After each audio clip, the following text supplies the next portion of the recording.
Assalamualaikum warahmatullahi wabarakatuh. Kembali lagi dengan Mas Iyoy. Ini yang orang harus yakini, guys. Ini lagi perjalanan ke rumah orang tua ya, Birrul Walidain.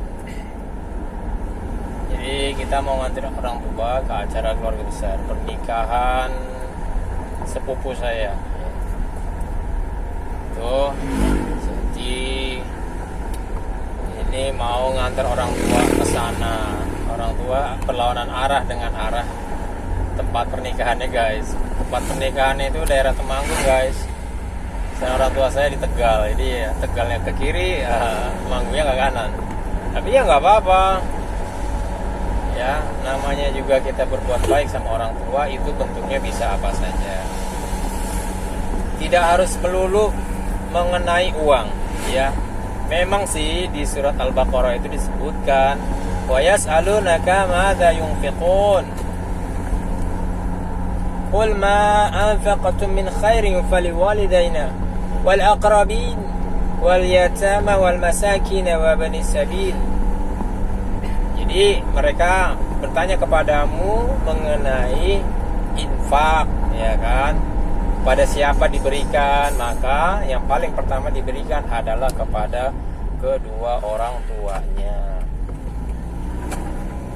Gitu ya. Setelah kedua orang tuanya, barulah kaum kerabat, lalu anak yatim, lalu fakir miskin, ya, dan ibnu sabil.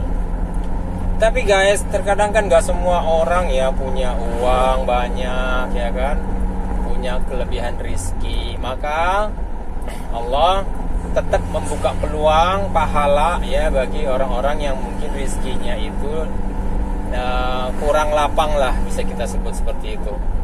Nah, bagaimana caranya? Ya, di lanjutan ayatnya itu ya, wa ma taf'alu min khairin fa innallaha kana bihi alim. Nah, jadi apapun kebaikan yang engkau lakukan, ya, insya Allah kebaikan apapun yang engkau lakukan, maka Allah itu maha mengetahui. Ya, jadi ini artinya tidak harus melulu masalah uang, ya. Kalau memang kita tidak punya uang, ya, untuk bisa berbakti kepada orang tua, maka membuat senyum di wajah orang tua itu juga suatu kebaikan, dan itu juga masuk ke dalam birrul walidain. Nah, saat ini ya kondisi saya memang seperti itu, ya. Jadi bisanya birrul walidain ini seperti ini, mengorbankan waktu dan tenaga saya untuk kedua orang. Ya. Jadi kalian juga begitu ya, guys. Jangan mentang-mentang nggak ada uang, ya kan, lalu kita tidak melakukan apa-apa untuk orang tua kita. Kita bisa lakukan banyak hal sebenarnya, ya, tanpa kehadiran uang lah, gitu kurang lebih. Nah guys, mengenai ayat ini juga, ya, kita harus pahami bersama juga, ya, jangan sampai infak ini, ya, melalaikan kewajiban kita, memenuhi kewajiban kita sebagai kepala rumah tangga. Jadi maksudnya begini loh, guys. Walaupun di sana disebutkan ya infak itu untuk kedua orang tua, tapi di hadis yang lain juga disebutkan, ya,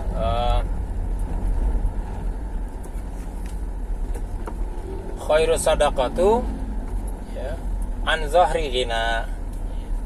Ya, jadi sebaik-baik sedekah itu adalah yang lebih dari keperluan, itu dari kebutuhan. Jadi kita tuh berinfak kepada orang-orang yang tadi kita sebutkan dalam surah Al-Baqarah itu kalau memang sudah ada lebihnya, guys, ya. Kalau sudah ada lebihnya dari kebutuhan hidup sehari-hari, yaitu menafkahi diri kita dan menafkahi anak istri kita. Kalau setelah kebutuhan hidupnya itu terselesaikan, masih ada sisa uangnya, maka sisa uangnya inilah yang kita sebut tadi, kita berikan kepada kedua orang tua kita. Kalau misalkan masih cukup, diberikan ke kaum kerabat kita. Kalau misalkan kita cukup, maka berikan anak yatim dan lain sebagainya.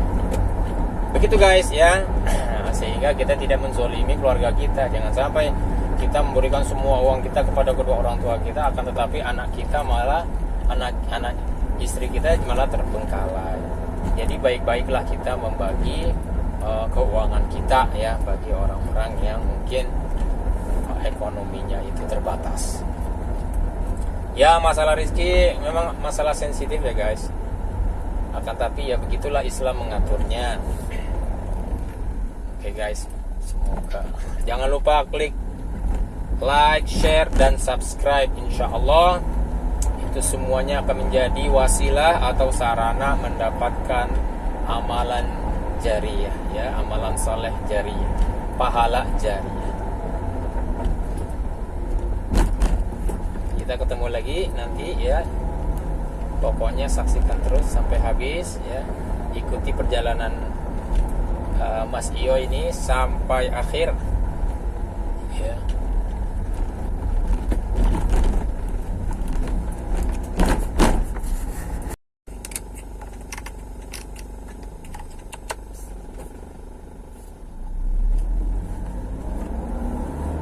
Pernahkah kita mencelupkan ujung jari kita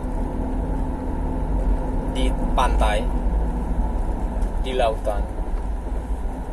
Pernahkah kita mengangkat jari kita tersebut ya, dan melihat berapa banyak air yang terbawa oleh jari kita?